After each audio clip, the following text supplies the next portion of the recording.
The following review is intended for entertainment purposes and targeted for adult fans of the series. Hello there, heroes. I'm the Orange Ranger, and welcome to another Power Rangers Beast Morphers 2.0 episode review. Thus begins the epic finale? Those are my hopes. Reiterating, in case you're new around here, and if you are new around here, hi, welcome to the channel. I've been a bit down on Beast Morphers Season 2's fillery middle section following Grid Connection, but several Ranger fans I trust that have seen the conclusion have assured me that the show has a very satisfying conclusion that begins right here. So let's take a look at the 18th episode of Beast Morphers 2.0, Crunch Time. Please make sure you're subscribed to the channel. Yeah, and make sure you got your notifications set up by hitting that little bell icon. Right you. What he said was that if you'd like to support the channel, you can consider checking us out on Patreon or Ko-fi at Orange Ranger Videos. But before I begin, there is something else I want to talk about because it was just an amazing feat and the demonstration of the Ranger fan community coming together for a great cause. Over this weekend, I was once again honored to be a part of one of Database Ranger's wonderful charity live streams. This was actually the continuation of the previous weekend's live stream where we watched all of Power Rangers Zeo and then Turbo, a Power Rangers movie. We weren't sure if we were going to get pushed forward into Turbo the series, but a lovely donation got us over the hump and we were able to watch that this past weekend. Now, we thought it was just going to be Power Rangers Turbo, but the donations that came in pushed us all the way through the beginning and end of Power Rangers in Space. That is a total of $3,000 in donations for Fair Fight and the New Georgia Project, two organizations that work to either expand or protect voting rights in the state of Georgia. This is important right now because the state of Georgia is about to have two runoff Senate elections that are going to decide the balance of power in the United States Senate, and that is basically everything right now as far as balance of power of Washington and how things are going to go. So I wanted to take a moment in one of my videos here to just extend my heartfelt thanks to Jacob, aka Database Ranger, who has been the force behind all these charity live streams. He did one benefiting voting rights nationally for the presidential election, and this effort here over these 2 weekends benefiting the state of Georgia specifically for the Senate runoff. And being someone who lives in the state of Georgia, it just really meant a lot to me for him to be making that specific effort to help us out as Georgia hopefully helps the rest of the nation return to sanity. Also, major thanks to Second Batgirl, who was the stream queen, the Alpha 5 to Jacob Zordon, keeping the technical side of the stream running as smoothly as possible when you consider what streaming on YouTube is like.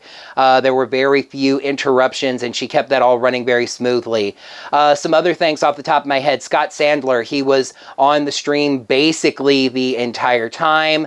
Este, who hosted the stream on one of the days, shortly after it was on my own channel. The folks over at The Grid, Morphin Legacy, who hosted it for the remaining 2 days of this weekend.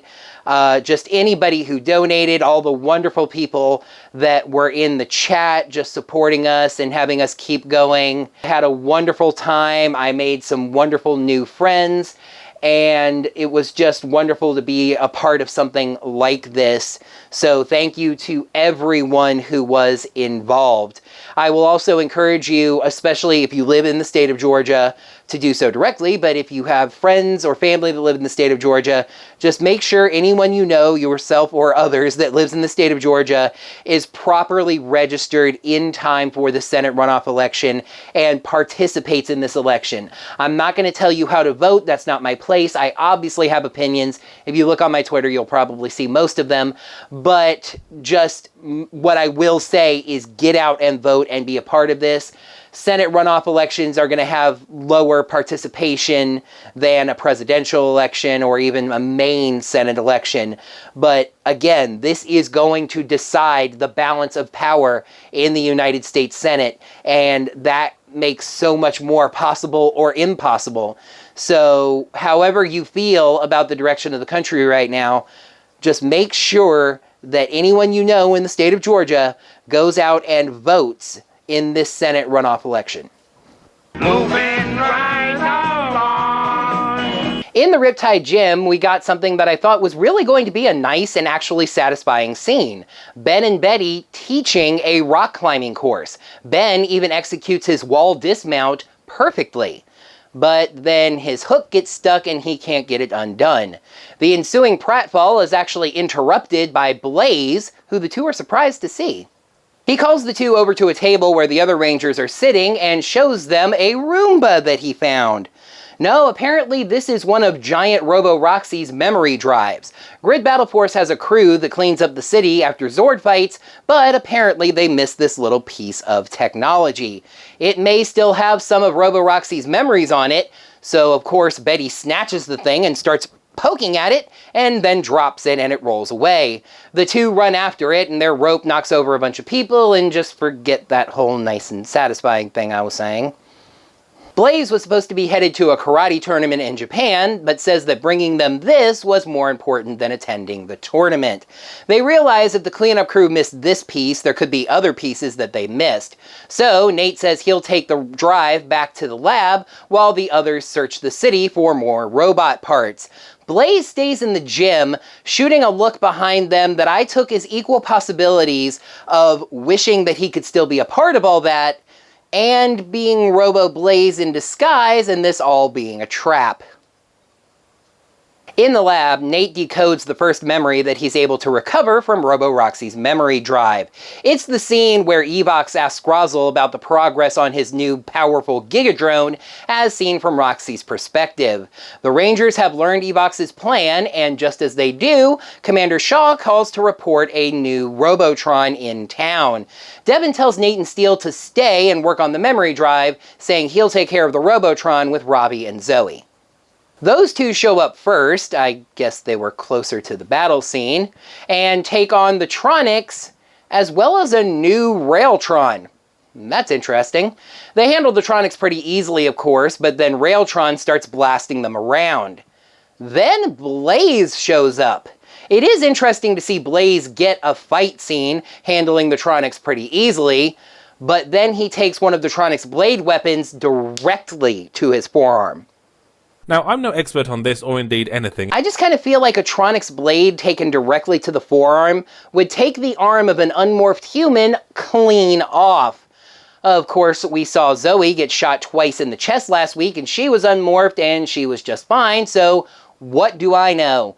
Blaze does grab his arm and then Devon shows up, saying that Cruz got lost once again. Cruz does at least this time say that he forgot to check the map, so there's that. Devon thanks Blaze for the backup, but says that he and Cruz should probably get somewhere safe now. The three morph. Why didn't Robbie and Zoe morph before this? Summon their blasters and everybody starts shooting at each other. Zoe says she has an idea, telling the other two to follow her. They do so, as does Railtron. But when the monster catches up, only Devon and Robbie are there. They say Zoe's around. Railtron looks up and gets a face full of Beast X Blast from a falling Zoe. The explosion throws her off balance, but she's caught gallantly by Robbie. The team celebrates the victory, but Blaze tells Cruz off for making Devon late to the party. Devon defends Cruz, but Blaze pulls Devon aside. He says Devon is a great Red Ranger, may even run Grid Battle Force one day.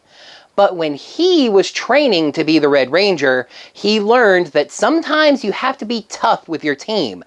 This is one of those times with Evox entering his endgame. Devon takes the advice and tells the team that they need to be ready, and Cruz that he will not tolerate any more mistakes. Robbie asks Blaze about his arm, which he will not uncover, but he says he's fine, and Devon says they can train at the base the next day. The next scene is where I start to see what my friends were talking about. Devon and Blaze train together, and Blaze has the same message. Go harder. Go faster. It is episode title crunch time. You and your team have been slacking. You need to work harder. Harder, better, faster, stronger. The two then meet up with the others for a briefing, Devon having asked Blaze to come along specifically.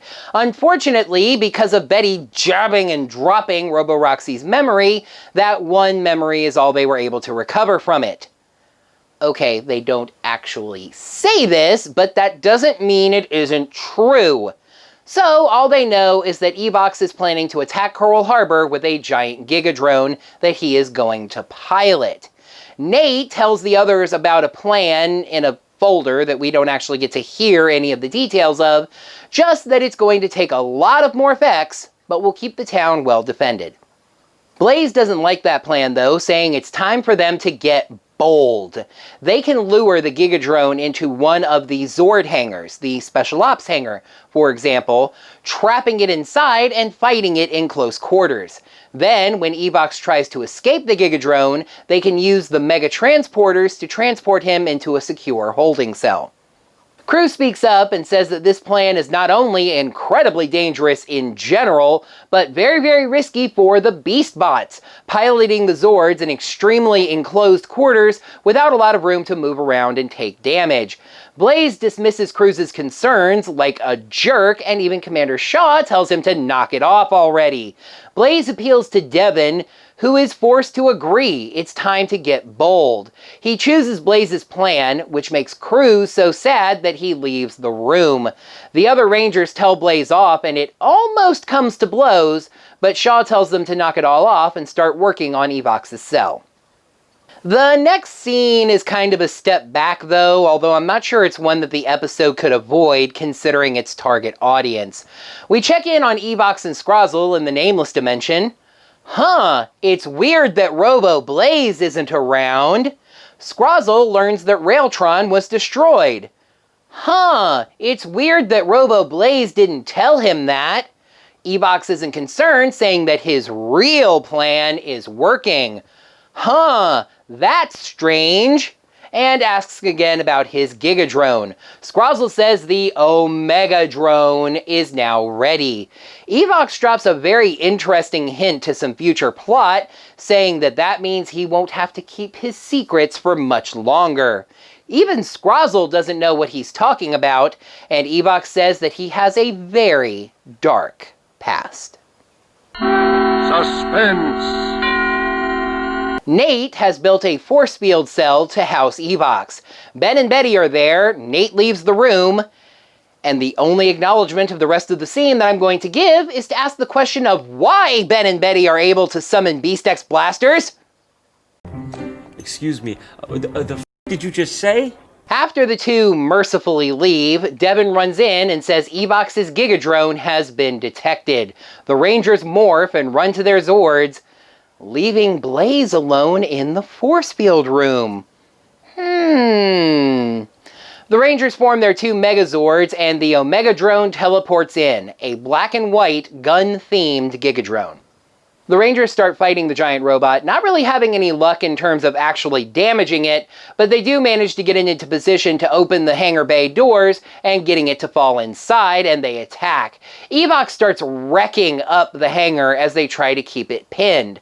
The Beast Bots talk about the damage that they're taking from this, but there's not exactly anything that the Rangers can do about it at this point. Devon does summon in the Lion Zord to help, but as he goes to summon his Cheetah Beast Blaster and finish the thing off, Robbie tells him to stop because he's detected that it's overheating. It explodes, doing heavy damage to the hangar, the Zords, and especially to Cruz.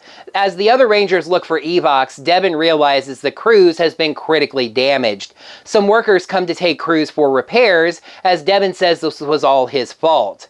Cruz says that Devon did his best as they take him away. Evox emerges from some rubble, swearing revenge for the destroyed Omega drone. However, the Rangers are rather easily able to blast him back, summon in the transporters, and transport him to the holding cell. Mission successful. In the holding room, the Rangers celebrate their win, with Blaze braggadociously saying that it was all thanks to his plan. He does congratulate the Rangers for their efforts, but specifically calls out Cruz, who comes limping into the room with Devon, and he trash talks the robot yet again. Devon has had enough, telling Blaze his attitude is just out of line and apologizing to Cruz once again. He apologizes to the other Rangers as well. Again, this is the Focus Ranger apology variant, saying that he got out of line being so focused on being tough when their strength is their friendship. Blaze sarcastically agrees and apologizes as well for coming up with the plan that captured their dreaded enemy. But then Devon gets a video call from Blaze in Japan, who has won his karate tournament. Uh-oh, jig's up. Robbie pulls away the bandage on Blaze's arm as if there was any doubt by this point, and reveals sparking electronics, and Robo-Blaze teleports away. Nate puts together that if that was Robo-Blaze pretending to be Blaze, all of this was actually a scheme by Evox, meaning that Evox wanted to be captured. But why? Find out next time as I throw some shades. Episode 18. Crunch time. Pros: a good Ranger-focused moral that didn't take away from the action, a very nice suspicion story, and a nice long Zord fight. Cons: the reveal can't help but be a little obvious, Devon's character wavers a little much for the plot, and yeah, Ben and Betty. Oh yeah, this is what Beast Morphers is capable of. Crunch Time gets 4.5 shades out of 5. The weirdest but strongest thought that I have following this episode is that I feel like it was a very well written and performed suspicion, are they who they say they are episode for a kid's show. I could see the younger viewers being absolutely shocked that Blaze turned out to be Robo-Blaze. But for the older audience, it was really the only possibility when Blaze was acting that far out of character, combined with the wound on his arm that he wouldn't let anybody take a look at. It wasn't a brain teaser, I'm just saying. But overall, yes, I am satisfied. This is what I was looking for. This is what Beast Morphers is capable of when it applies itself. This was an exciting, tense episode, and at least Ben and Betty's stupid comedy antics were over with quickly so the plot could move on. And we've got a nice tense cliffhanger. Evox is trapped in the Rangers base, but he wanted to be trapped there. Why? Well, let's take a peek at the 19th episode of Beast Morphers 2.0, Source Code. Nate makes a horrifying discovery and struggles to cope with the consequences. Now he must rely on the wisdom and moral support of someone who has been through a similar event. Meanwhile, Evox initiates the next phase of his plan to gain control of the Morphin Grid. And that is going to wrap up another Power Rangers Beast Morphers 2.0 episode review. Heroes, thank you so much as always for watching. Now that the video's done, you can let me know what you thought of this episode, as well as my review of it, down in the comments below. And while you're down there, make sure you smack that thumbs up button to let me know that you enjoyed this video. Until next time, heroes, may the power protect you. So I just wanted to take a second in one of my videos here to extend heartfelt thanks to Jacob, aka and did one for this to help the state of Georgia, and living in the state of Georgia, that personally means it may still have of Robo-Roxy's, it may still have of, what? At least this time, Cruz does say that he forgot to check the map, so there's that. I just feel like a Tronics blade taken directly to the forearm and oh lord. Railtron looks up and gets a face full of Beast X Blast from a falling The two then meet up with the others for a briefing, Devon having asked Blaze to come in and take a look specifically. The two then meet up with the others for a briefing, Devon having asked Blaze... Cruz dismisses it. He says that Evox starts that take wasn't going well anyway. The Rangers start fighting the giant robot, not really having any. Devon looks over him. add in a nice tense